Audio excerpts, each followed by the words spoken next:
We are in Tabamhlophe, which is 25 kilometers west of Escort and just east of the Drakensberg under Tabamhlophe, which you'll see in the background. The Lord has recently released me to come here in 2013. And we got a grant from Ngonyama Trust, which we've got a 40-year lease on. You know, when you have a look at the needs, the ministry I started off with in 2003, we were a home-based care. But nobody was helping them to start empowering them and giving them tools to be able to raise themselves out of that. So from that experience, the Lord arrested me with Ezekiel 16:49. This was the iniquity of Sodom and Gomorrah.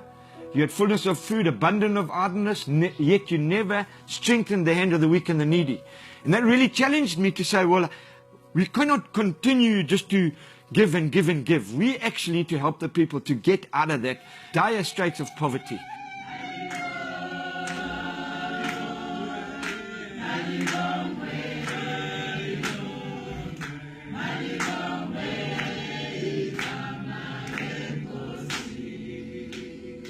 It was very interesting because I went to a container ministry probably 7 or 8 years ago, and I recognized Dave from the times that we were at school in the early 70s, and we started talking.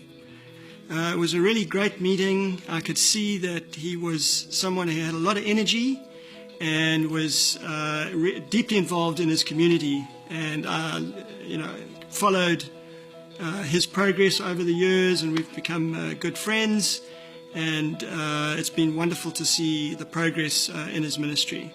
We as a church have always bought maize meal in bulk for the materially poor from the national market, and Mark's view and vision has always been to try and buy from small scale farmers, thereby empowering them in their community.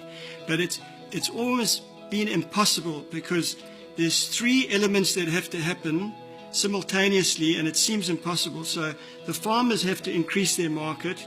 There needs to be a mill in the area to keep transport costs down, and then there needs to be a market that'll buy the goods. And to get all three at the same time seems impossible. And chatting with him as a Farming God's Way trainer, how could it be that we make headway in getting all three together? And he chatted to others, and through lots of prayer, God's provided the mill. He's provided these Farming God's Way trainers and farmers, and who are starting to increase their production. And that has been able to happen because of my relationship with Mark and then with Dave, who came on board, and they wanted to buy milling meal from us, and we said, well, how are we going to do this? We haven't got any machinery to do that. And then Grace Family Church came along and funded this whole project with the milling, the containers. Jason from Container Consumables, Rian Vessels from Villians Kroon, Central Gas and Gereedskap came along and built everything. Farming God's Way has been obviously a real big part of that, because they've been able to, or through Farming God's Way, is a tool to be able to empower the people. So it's been a very interesting journey. My passion is to be able to see people released from the chains of poverty. They're captive in the system. We started as a home-based care many years ago. Jesus is a hope.